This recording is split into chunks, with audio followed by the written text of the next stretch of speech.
When we talk about collective ownership, we are often told that the great thing about it is that everybody will own. The reality of the thing is that nobody but those in power own.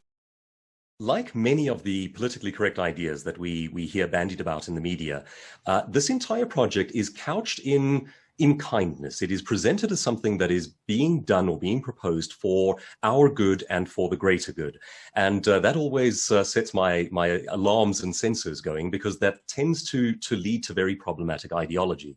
In a very quick nutshell, the proposal out of Davos is essentially this: a group of exceptionally powerful individuals, predominantly in the banking, finance, and business sector, in alliance with government leadership, are proposing that as a result of these COVID lockdowns that have done a great deal of damage to economies globally, they perceive that they now have an opportunity to rebuild economies, but to do so in what they believe is a more enlightened fashion.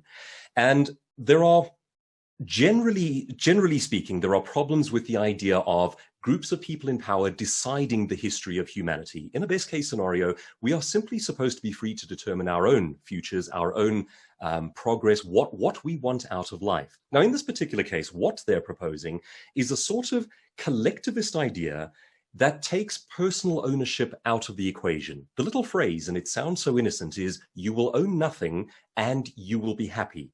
Now, if you go back just several hundred years, the founding father and first president of the United States, which was essentially a project founded on the idea of human liberty and freedom, pretty much for the first time in modern history, George Washington said, "There is no such thing as personal human rights without property ownership." And he said that for several very interesting and important reasons. But the principle is sound. If you are dependent on a greater power for everything, then you are not free. You place yourself as an individual in quite a precarious situation. It was, in fact, the formula for living, the sort of political reality for most of human history.